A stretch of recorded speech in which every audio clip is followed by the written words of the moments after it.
марта 29:05. Итак, официальная статистика по Крыму на данный момент такова. В Крыму всего с начала пандемии коронавирусной инфекции заразились 11 157 человек. Такие данные приводит Российское министерство здравоохранения Крыма. Также пресс-служба ведомства добавила, что за сутки понедельника, это было 9 ноября, подтвердилось сразу 15 случаев смерти от коронавируса в Крыму. Для крымской статистики эта цифра выглядит достаточно большой, потому что до этого сообщения по официальным данным количество умерших в Крыму и Севастополе с подтвержденным коронавирусом составляло 249 человек. Я процитирую сообщение российского Минздрава Крыма. По данным ежедневного мониторинга, по сложившейся ситуации с новой коронавирусной инфекцией в Республике Крым под медицинским наблюдением находится 2735 человек, под динамическим наблюдением на дому находятся 1336 человек, в стационарах 1311 человек, изолировано в обсерваторы 88 человек. Лечение в медучреждениях Крыма проходит 4050 человек, выписано с выздоровлением 6813. Подконтрольной России министр здравоохранения Крыма Александр Остапенко рассказал в интервью провластному крымскому телеканалу «Крым-24», что в больницах Крыма всего осталось около 200 свободных коек для пациентов, больных коронавирусом. Но, тем не менее, по его словам, этого количества хватает. Мы поэтапно пришли к тому, что баланс коечной мощности привел к тому, что койка, стационарная койка, начала работать на показанного пациента. Поэтому вот, достигнув этого баланса, мы сейчас на сегодняшний день имеем тот запас коечной мощности, а вот буквально на сегодняшний вечер количество свободных коек по республике составляет порядка 200. Это возможность госпитализировать, не опасаться в качестве оказания помощи тем пациентам, которые в ней нуждаются. Параллельно анализа по коечной мощности мы, конечно, провели анализ обеспеченности медикаментами, расходными материалами. Безусловно, мы достаточно оперативно, и весьма актуальным был для нас вопрос обеспечения коек кислородными концентраторами, обеспечение коек медикаментами, расходными материалами, средствами индивидуальной защиты. И мы достаточно большое количество закупили вышеперечисленных средств. И на данный момент я хочу сказать, что в целом по тем рекомендациям, которые сейчас существуют, а назначение тех или иных препаратов зависит от степени тяжести пациента, мы обладаем достаточным арсеналом медикаментов, расходных материалов для оказания помощи в соответствии с действующими рекомендациями.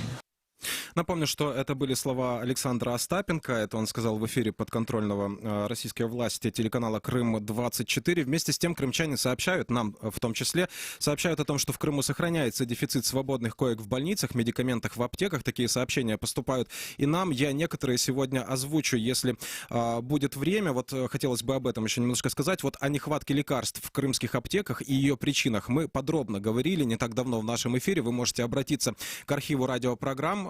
Его вы можете найти на канале Крым Реалии в YouTube или на сайте Крым Реалии. Вот 10 ноября на сайте Крым Реалии был опубликован материал, который называется «Покупаем дорого. Как ковидные больницы Крыма закупают лекарства и медицинское оборудование».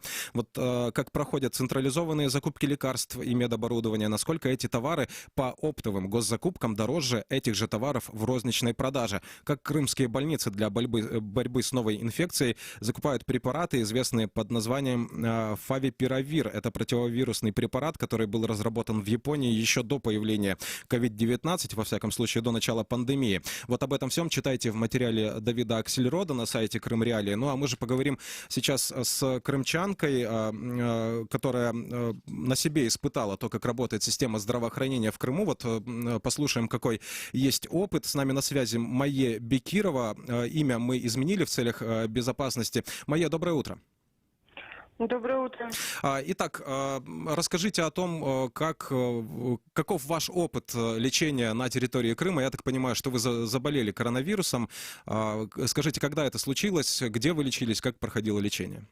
Ну, мы с мамой переболели в сентябре. У нас вообще вся семья переболела, но мы как бы были больны с последствиями, то есть у нас была пневмония. И когда мы столкнулись с этим, естественно, у мамы она преклонного возраста и уже под 70, и у нее процент пневмонии был высок. То есть у нее было 50, у меня было 25, и когда мы с этим столкнулись, ну, нужно было принимать меры, и мы просто сделали КТ, узнали о том, что вот у нас вот это вот то, что мы думали, что у нас просто простуда, ну, так вот у всех начинается, и ну, начали искать пути, ну, как бы госпитализироваться, то есть сначала она, потом я. И так получилось, что мы попали с ней в одну палату, но мы не вызывали скорую, мы просто уже по знакомству попали в больницу. У нас просто родственница работала в больнице. Ну, хочу сказать, что, в принципе, наша история, вот это вот лечение, она как бы, она была очень тяжелая у моей мамы, но она как бы оказалась, ну, скажем так, более успешной, что ли, потому что еще так получилось, что мы в одну палату попали, я за ней ухаживала, вот, ну, надо отметить, что я очень благодарна медикам, медицинскому персоналу, от врачей до санитарок, той больницы, где мы лежали. Но когда мы уже выписались, получается, что очень много людей стало сталкиваться, то есть, ну, получилось, что как бы вот эта лавина, как бы вот этот ком огромный, да, вот этот вот снежный, он, получается, стал нарастать резко.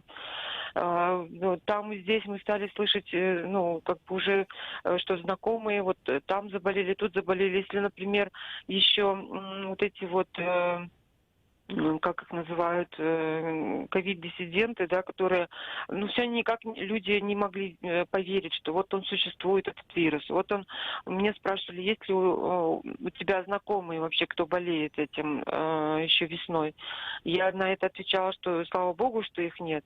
То сейчас уже, к сожалению, большому, я могу сказать, что у меня есть знакомые, которые умершие, и немало просто. И дело в том, что у нас наш народ, он как бы, традиция нашего народа жить большими семьями. Ну, я немного это сравниваю с итальянским народом, так как вот у них вот тоже очень сильно, ну, такое получилось, очень большие потери, да, жертвы от этой болезни. И у нас в семьях по 3-4 поколения живут, понимаете? И если молодежь, вот, например, дети ходят в школу, да, они приносят домой. Они могут, ну, как бы перенести это как простуду. В основном так это и бывает же. И до 30 лет, даже 35-летние могут так это переносить. За этим наблюдают старшее поколение, это воспринимают как простуду и не хотят, ну, как бы защищаться или каким-то образом сохраняться. И это происходит настолько незаметно, это такой коварный вирус, что он начинает косить просто вот очень незаметно, очень легко, просто вот, ну, как бы в считанные дни, и пожилые люди уходят, просто вот, ну, очень много потерь, очень. И в связи с этим я хочу сказать, что у нас лекарств вот на сегодняшний день вот для Да, вот об лечения. этом я хотел спросить. Насколько Да-да-да. сейчас доступны лекарства на территории Вот, Крыма? и получилось так, что количество больных в разы, то, что вот эта статистика, все такое, мы же понимаем, что огромное количество людей, которые лечатся на дому, которые не имеют возможности попасть вот в больницы, потому что мы искали эту возможность, мы просто вот, ну, как бы, нас бы, ну, в городе у нас не получилось лечь в больницу в Симферополе. Получается, что очень многие с этим сталкиваются. И на дому лечиться, хорошо, можно сделать это на дому, но это нужны капельницы. Это просто так, какими-то лекарствами, допустим, если это уже пневмония. Мы же говорим о том, что от ковида мы сейчас не можем лечиться, да, нет, ну, как бы от этого нет пока еще препаратов. Мы говорим о том, что уже когда вот у людей пневмония, и нужно вот спасать ситуацию. Нет никаких вот средств, медикаментов, просто как будто бы не то, что исчезли, это понятно, очень большое количество людей и прописывают всем одно и то же, да, протокол вот этот вот лечения один и тот же, например, там, или в одном городе такое. Ну, в основном Симферополь огромный, ну, большой город, столица Крыма. И получается, что, ну, как бы нет возможности просто лечиться. Ну, как бы медикаментов нет. Вот этот солумедрол, метипред, это вот, ну, самые такие вот как бы медицинские препараты, которые просто невозможно найти в Симферополе. Стали А образовываться где их, волонтерские группы. да, где их Мгм. получается найти? Удается ли где-то найти эти препараты? Ну, в основном, вот как я, да, я столкнулась после того, как я выписалась с больницы, я сравнительно легко прошла лечение, но у меня пошло осложнение. Ну, как бы я лежала 10 дней, ну, поток больных большой, нас попросили, ну, так как мы уже более-менее выписались, там поступили тяжелые, но нам предложили выписаться. Мы выписались, но у меня последние показания анализов, ну, на которые и я не обратила внимания, и врачи, у меня был C-реактивный белок высокий. И, ну, у меня немножечко пошло осложнение дома. Ну, как-то я стала задыхаться, какие-то у меня проблемы стали. И врач мне прописал метипред попить. И метипред я не могла найти. Ну, то есть вот в таблетках. И, ну, как бы я искала, ну, нашла в каких-то таких, вот, знаете, в закоулках вот аптеки, которые вот, ну, не на виду, скажем так, в городе, на окраине. Там я нашла последнюю вот баночку. Вот люди, ну, просто, ну, как бы волонтерская группа образовалась.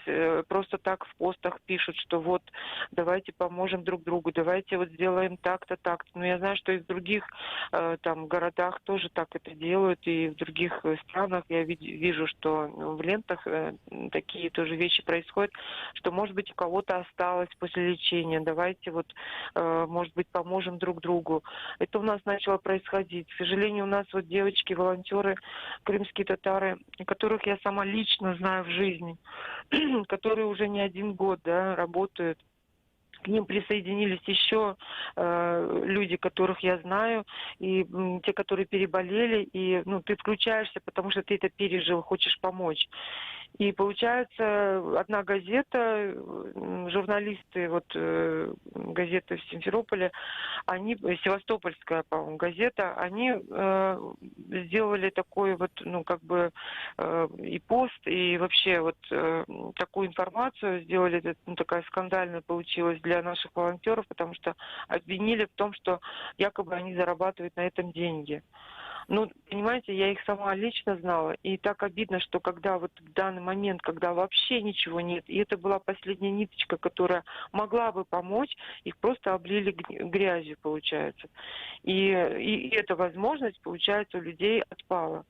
И то есть, ну, люди остались сами, ну, с собой там что-то цифровка этих медикаментов Да, началась, или что. мы об этом говорили в одном из наших Да. предыдущих эфиров, и сегодня далее в нашем эфире будем тоже об этом говорить. Майя, я благодарю вас за беседу. Напомню, что с нами на связи была Майя Бекирова, крымчанка, вот, которая на себе испытала систему здравоохранения в Крыму. И я должен сказать, вот, что случаи есть разные, да, если вот тот случай, о котором нам рассказали, он относительно вот хорошо, да, прошел, если можно так сказать, то есть другие истории. Если останется время, я обязательно зачитаю те письма, которые пришли в нашу редакцию. Ну а сейчас мы продолжим разговор о том, как может Украина помочь своим гражданам на территории Крымского полуострова в этой ситуации. С нами на связи Людмила Денисова, уполномоченная Верховной Рады Украины по правам человека. Людмила Леонтьевна, доброе утро.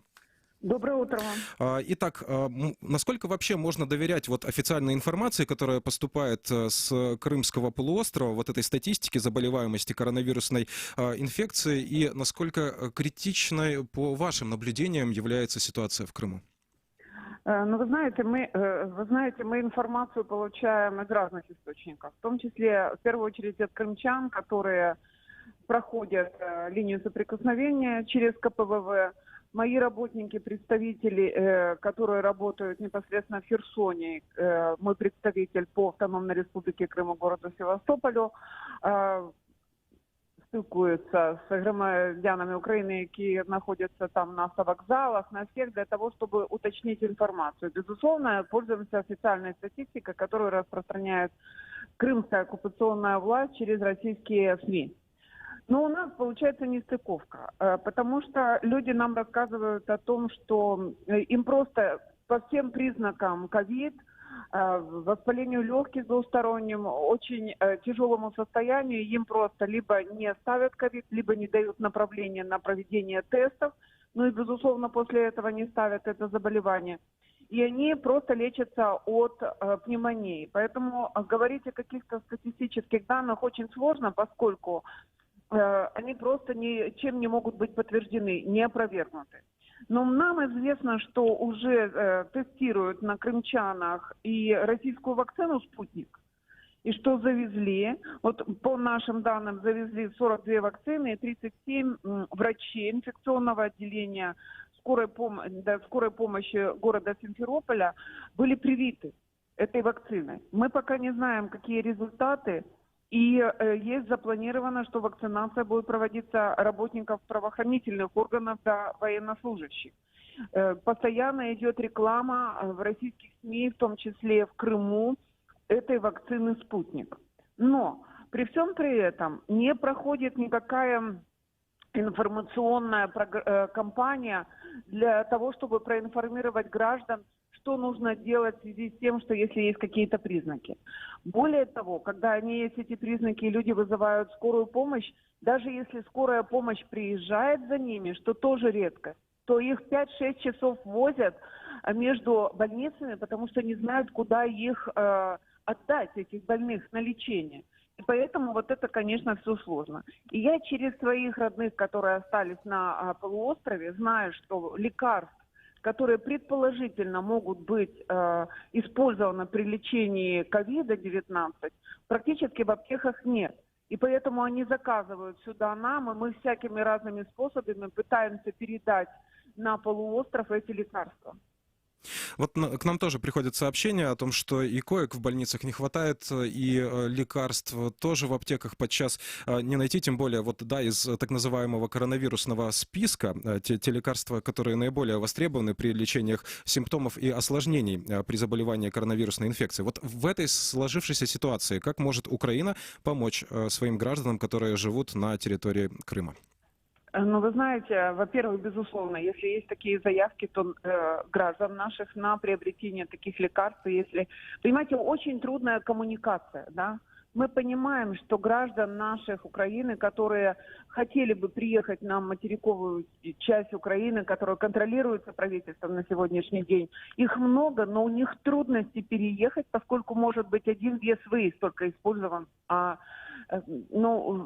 случаи могут быть разные для необходимости их поездки в Украину. Поэтому право свободного перемещения российская оккупационная власть, она ограничивает нашим гражданам. И тут, безусловно, вот я вчера слышала, что вице-премьер Резников говорит о том, что могут быть сделаны гуманитарные лагеря на территории, которые близки к КПВВ, в том числе с Крымским полуостровом. Может быть, это тоже решение задачи. Но, опять же, без желания оккупационной власти это сделать и пропустить крымчан для того, чтобы их могли украинские медики вылечить, это очень сложно решить. И поэтому здесь, безусловно, надо разговаривать с Красным Крестом, чтобы они оказывали гуманитарную помощь через свои каналы, как они имеют это право делать, их миссия такая, все-таки этими лекарствами обеспечить крымчан.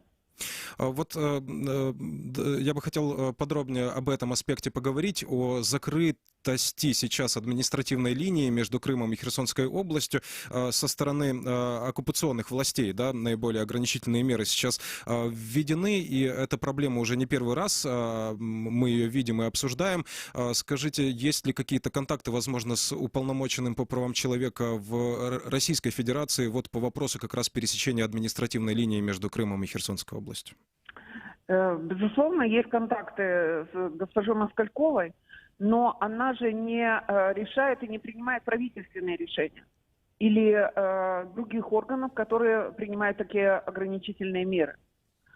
У нее мандата на это нет. как и у меня на то, чтобы отменить решение правительства, например, здесь, украинского правительства. Но мы работаем в сотрудничестве с правительством и с Верховной Радой. И когда мы предлагаем урегулировать вопрос, например, вот когда наши школьники, да, наши студенты, которые поступали здесь на территории, контролируемой урядом, да, Украины, в вузы, то правительство приняло все меры для того, чтобы облегчить этот проход даже в такой тяжелый период пандемии.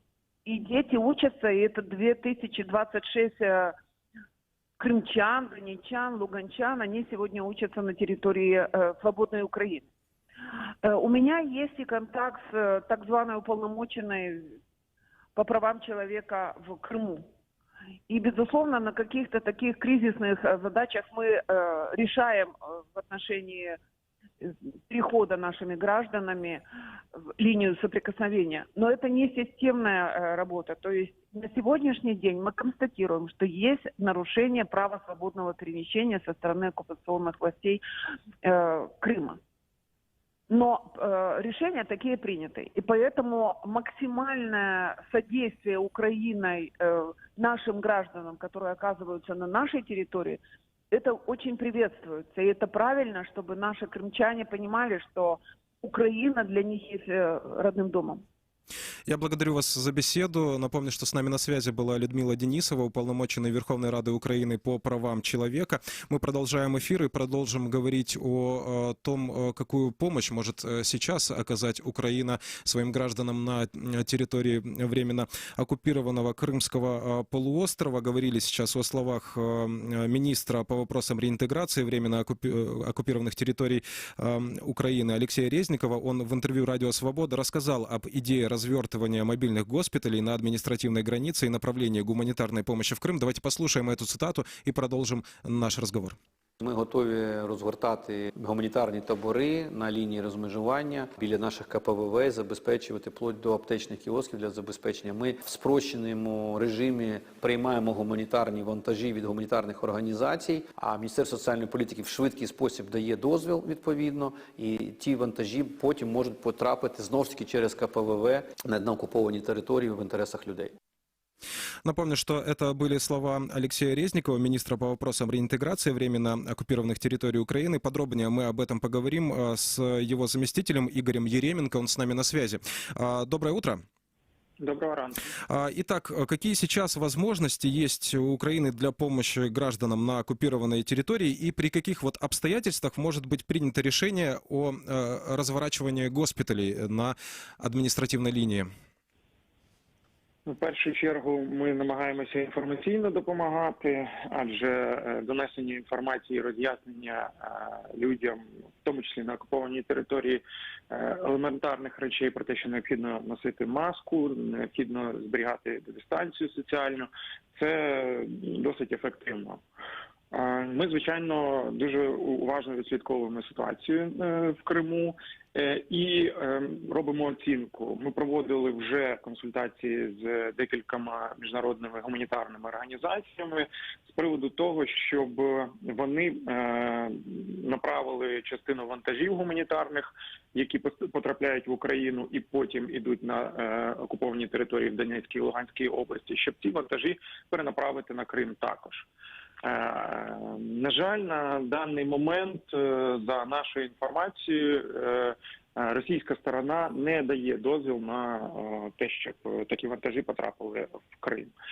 Ми, у свою чергу, дивимося на те, яким чином ми могли б допомогти.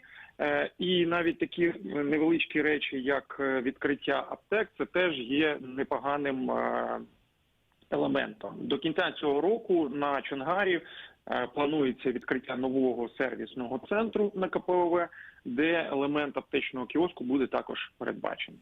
Угу. То есть, правильно ли я понимаю, что международные организации, в принципе, уже готовы помочь Крыму, да, направить туда гуманитарную помощь?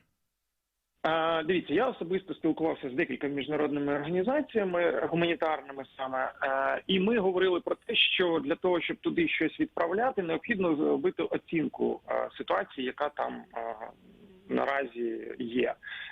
І відповідно, за моєю інформацією, ці міжнародні організації проводили консультації з Російською Федерацією як окупаційною владою на півострові з тим, щоб допустити оціночну місію на півострів, і на підставі її вже інформації ми могли розуміти, що необхідно на півострові в першу чергу, і відповідно рухатись далі, вже планувати такі поставки. Але наразі росіяни відмовляються. Ну, судячи з усього, їм абсолютно байдуже на населення і громадян України, які проживають в Криму.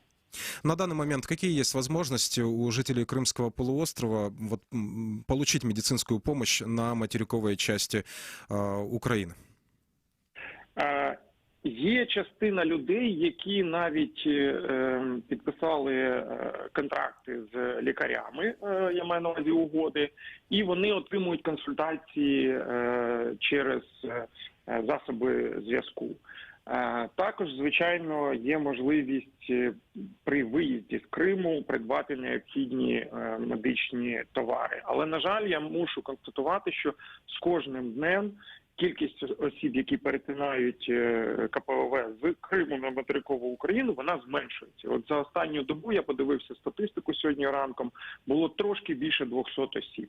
Тому ми чітко бачимо, що Російська Федерація усіляко лімітує і обмежує виїзд з Криму на материк. Я благодарю вас за комментарий. Напомню, что с нами на связи был Игорь Еременко, заместитель министра по вопросам реинтеграции временно оккупированных территорий Украины. Продолжаем мы разговор. И помощью жителям Крыма на материковой части Украины занимаются не только государственные органы, занимаются также и волонтеры, занимается и Меджлис крымско-татарского народа. Вот об этом мы сейчас поговорим. С нами на связи Эскендер Бариев, член Меджлиса крымско-татарского народа. Ранее было заявление о том, что начат фактически сбор лекарств для помощи крымчанам, вот по тем спискам, которыми в социальных сетях делятся волонтеры по наиболее затребованным наименованиям. Ну и также было заявление о том, что намерены в Меджлисе уточнять, да, статистику официальную, которая публикуется в Крыму, вести параллельный подсчет и уточнение этих данных. Вот о том, как это будет происходить, мы сейчас поговорим с Эскендером Бариевым. Он с нами на связи. Эскендер, доброе утро. Доброе утро. Итак, давайте начнем сначала с волонтерской помощи, да, с помощи медикаментами крымчанам.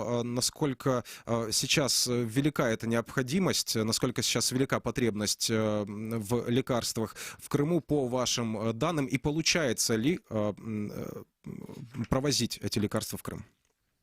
А то, что ситуация в Крыму с пандемией, с коронавирусной инфекцией достаточно сложная, это однозначно, потому что там сталкиваемся с рядом проблем. Наши граждане сталкиваются с такими проблемами. Первое, это то, что все-таки нехватка медперсонала. Второе, то, что переполненные места в больницах, и многим людям приходится находиться или лечиться на дому.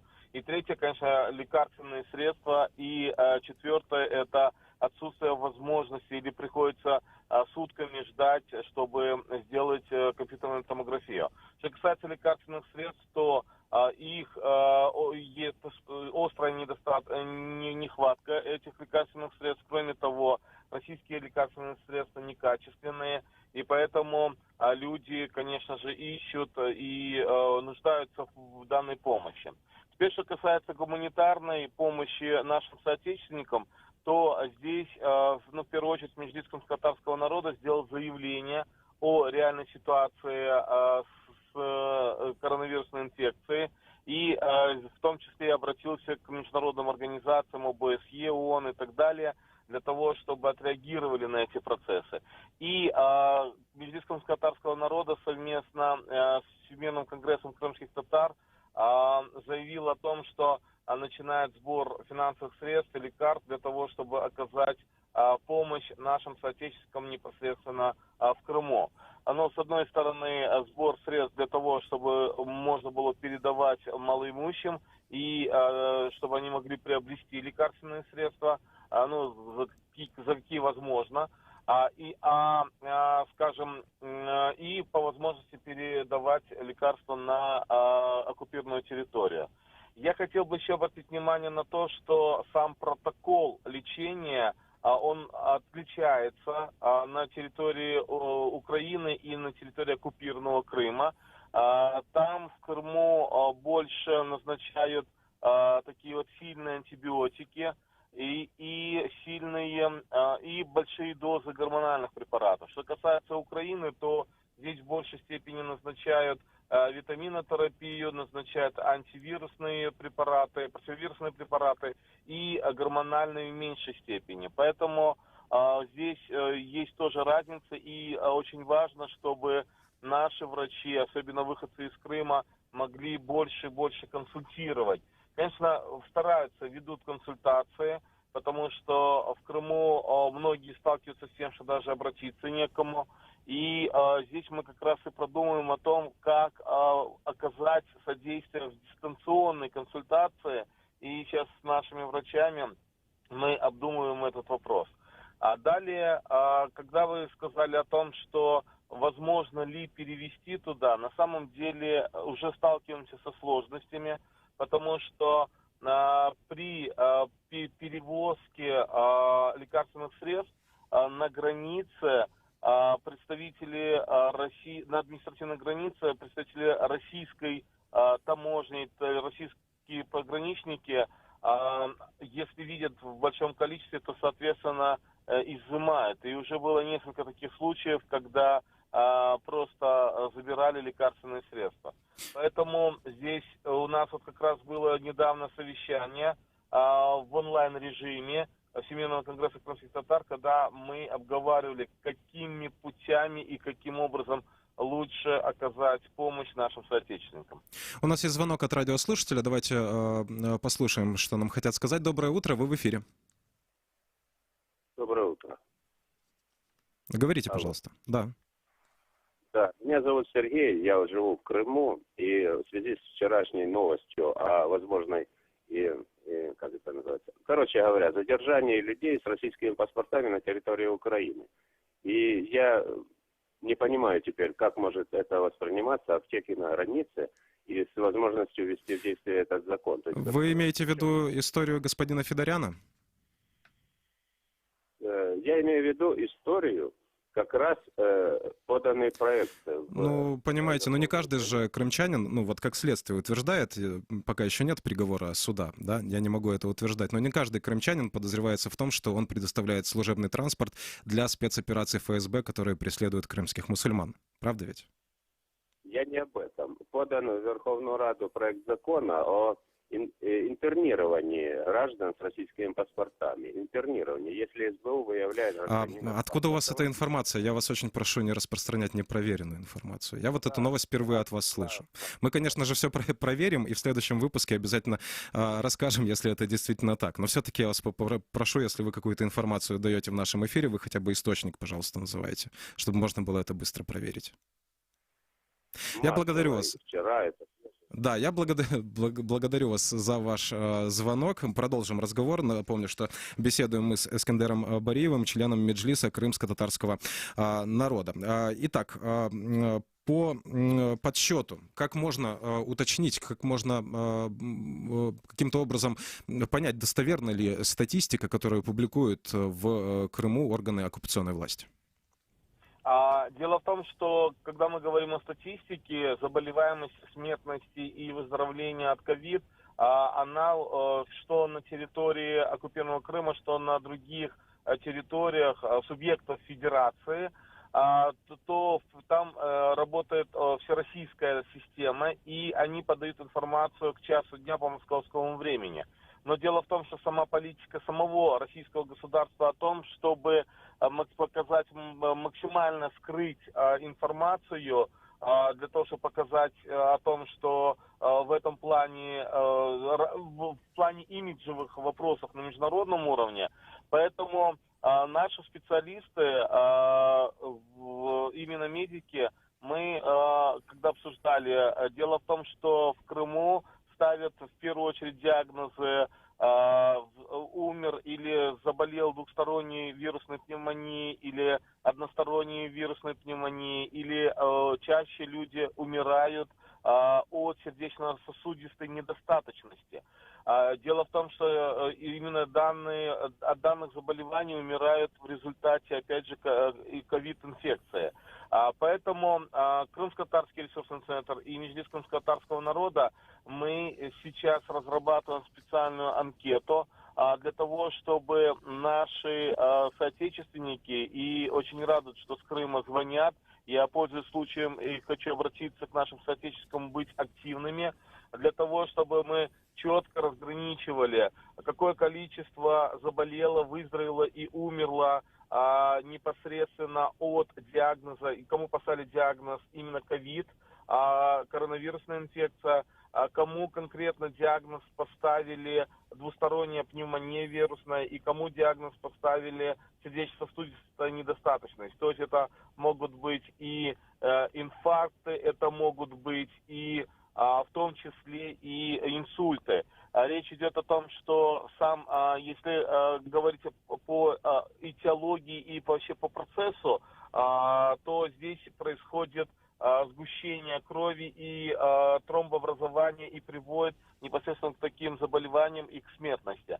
Поэтому вся эта информация за один период, если это собирается, тем более если есть информация в том, что в семьях были случаи, когда происходила заболеваемость одновременно несколько человек, то здесь можно уже делать выводы, что есть отношение к ковиду.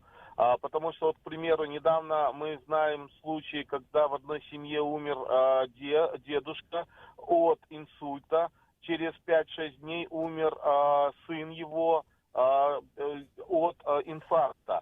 Но мы, когда начинаем больше собирать информацию, оказывается, они попадали в больницу с температурой, и, соответственно, у нас есть все основания, что, скорее всего, в семье заболели ковидом.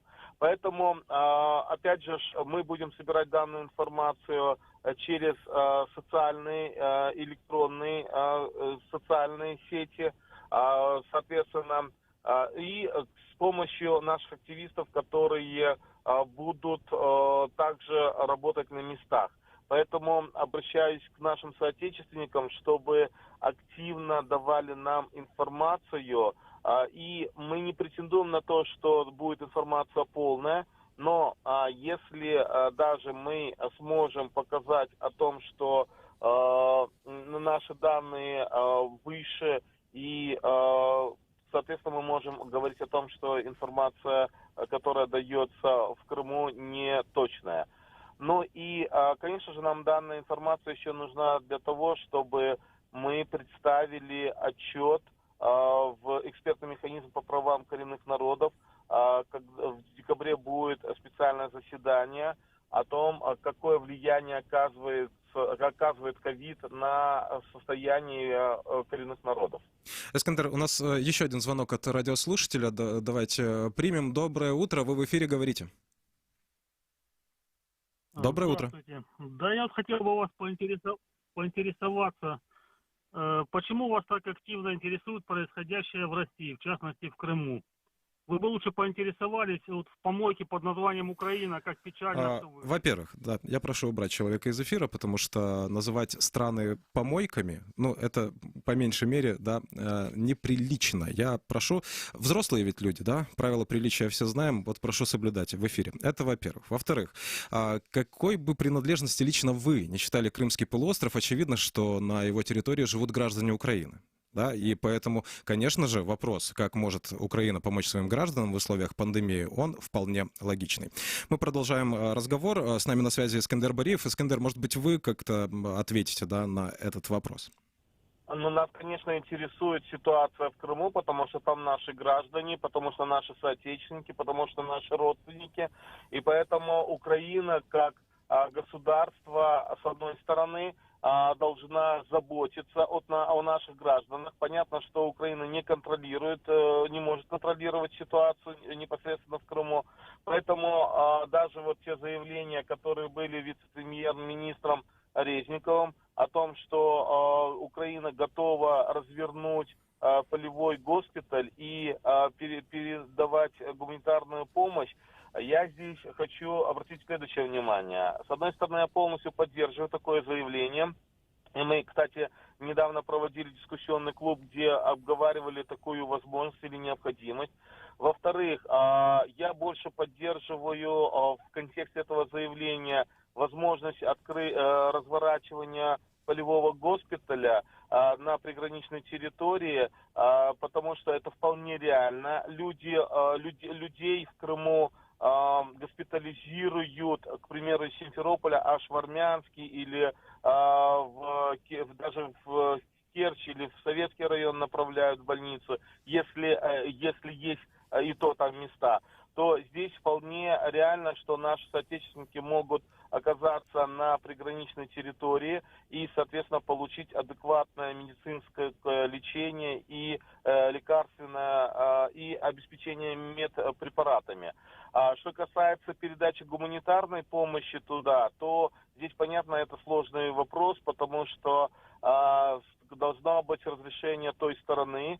И, соответственно, я думаю, что в первую очередь должен быть сперва гуманитарный план гуманитарного реагирования, который как раз-таки поднятен международным организациям. Поэтому я здесь бы рекомендовал бы нашим государственной власти более четко подходить в этом вопросе.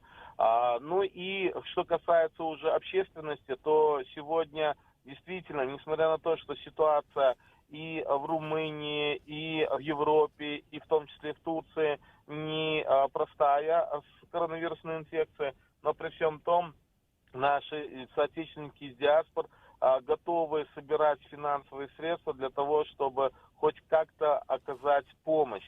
Но помощь можно организовывать еще следующим образом. Когда самоорганизовывать наше население непосредственно в оккупированном Крыму. К примеру, практически в каждом месте есть все-таки медработники.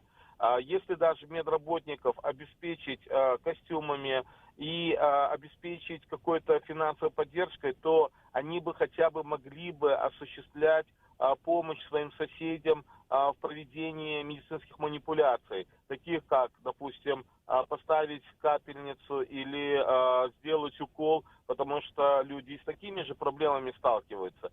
И да, это важно четко тоже ограничивать и видеть. Нам тоже об этом пишут. Эскандер, я благодарю вас за разговор. Напомню, что с нами на связи был Эскандер Бариев, член Меджлиса крымско-татарского народа, председатель правления Крымско-татарского ресурсного центра. К сожалению, подходит к концу время нашего эфира. Есть еще письма, которые нам присылали. Люди делятся своим опытом. Я могу успею, наверное, процитировать только слова медработника из Евпатории. Вот сейчас, Елена, я снова вышла на передовую в борьбе с этим недугом, работаю в ковидном госпитале в реанимации Евпатория. Я хочу, чтобы все это закончилось. Столько смертей я за всю жизнь не видела, и то, как эти люди умирают, это отдельная история. Когда это все закончится, я уйду из медицины. Нормальным после всего остаться трудно. Есть люди, которые пишут о том, что очень сложно попасть, на самом деле, в госпиталь, если пока нет подтвержденного коронавируса, да, результатов ПЦР-тестов иногда приходится ждать по 10 дней и так далее. Эти истории